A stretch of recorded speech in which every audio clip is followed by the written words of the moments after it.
Assalamualaikum warahmatullahi wabarakatuh. Kembali lagi bersama saya Muhammad Rizky Maulana. Saya akan membahas beberapa makanan dan minuman yang menggunakan proses fermentasi.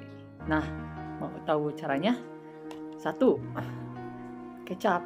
Semua orang sudah kenal dan pernah mencoba. Dibuat dari kediaman, disortir, dicuci, kemudian direbus selama kurang lebih 4 jam. Setelah itu, proses pendinginan dan fermentasi tahap pertama yang disebut dengan fermentasi kunci selama 3-4 hari. Lalu dipindahkan ke dalam drum dengan ditambahkan kemudian masuk dalam tahap fermentasi kedua atau sekunder, yaitu fermentasi moromi. Semakin lama proses fermentasi garam ini, maka rasanya pun akan makin enak. Dari proses ini bakteri Lactobacillus akan bermunculan. Inilah yang memiliki aroma dan rasa yang khas. Selanjutnya diambil dengan beberapa kali proses penyaringan dan dimasak sampai kental. Setelah dimasak, kecap disaring lagi, dikemas dan dipasarkan. Nah, untuk yang kedua yaitu tahu. Tahu juga dibuat dengan bahan dasar kedelai. Prosesnya mulai dari menyontir biji kedelai, bahan yang tidak layak diolah, dicuci dan direndam dengan air hangat. Kesini yang ada yang merendam sampai 12 jam tergantung jumlah kedelainya.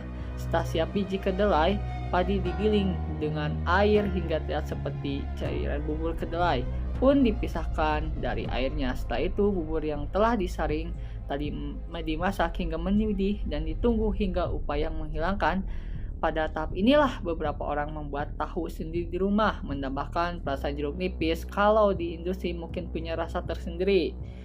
Ya udah, dimasaknya seperti ini. Tahu juga nggak kalah seru, dipotong dan disiap dikemaskan. Pecinta tahu, ada suaranya ini mengandung banyak unsur yang baik untuk tubuh, mulai dari asam lemak, vitamin, mineral, dan antioksidan. Proses pembuatannya pun gak terlalu ribet, mulai dari merebus biji kedelai yang telah dibersihkan dan disortir, tiriskan dan rendam selama. Setelah itu kulit air kedelai yang terlepas dipisahkan, menghasilkan kepingan kedelai itu pun dicuci dan dimasukkan ke dalam panci.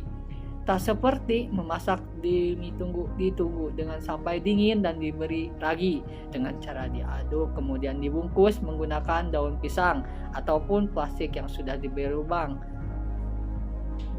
Bisa didiamkan selama semalam, tertinggal akhirnya dikonsumsi. Favorit, ingatkan. Nah, untuk sekarang saya akan membahas faktor-faktor produksi.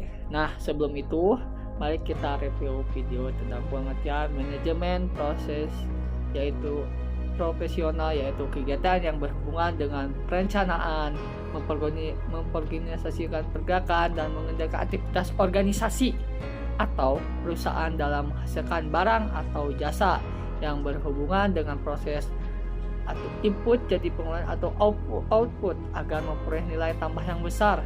Proses input ini merupakan hasil yang sangat penting dalam memperformasikan dalam sumber daya sebelum menciptakan barang atau jasa. Selanjutnya, sumber daya tersebut dikenal dengan istilah faktor-faktor produksi yang terdiri dari 1. Sumber daya alam, 2. Sumber daya manusia, 3. Faktor modal, 4. Faktor kewirausahaan, dan yang terakhir 5. Sumber daya informasi. Nah, untuk yang pertama yaitu faktor sumber daya alam, yaitu faktor yang bersumber dari kekayaan alam. Nah, untuk kedua, sumber daya manusia, yaitu faktor produksi yang melakukan kegiatan produksi. Faktor modal yaitu tenaga kerja berdasarkan kualitas ataupun berdasarkan sifat pekerja. Nah, untuk yang ketiga, faktor modal yaitu barang atau peralatan yang dapat digunakan untuk melakukan proses produksi. Pembagian modal berdasarkan 1. Berdasarkan sumbernya, 2. Berdasarkan bentuknya, 3. Berdasarkan sifatnya, dan yang terakhir 4. Berdasarkan kepemilikannya. Nah, untuk keempat, faktor kewirausahaan, suatu kemampuan yang ada di dalam diri seseorang dalam menggunakan faktor produksi sehingga mendapatkan hasil yang diinginkan. Beberapa hal penting yang dimiliki seorang wirausaha yaitu 1. Perencana, 2. Pergerakan, 3. perorganisasian, dan keempat adalah pengawasan. Nah, untuk yang terakhir adalah sumber daya alam, yaitu keseluruhan informasi dan data yang diperlukan oleh perusahaan untuk mengoperasikan bisnisnya.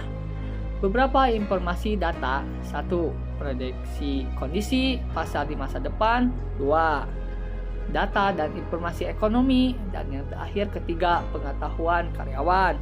Nah, itulah semoga di atas, semoga bermanfaat. Kurang lebihnya mohon maaf. Terima kasih dan sampai jumpa lagi.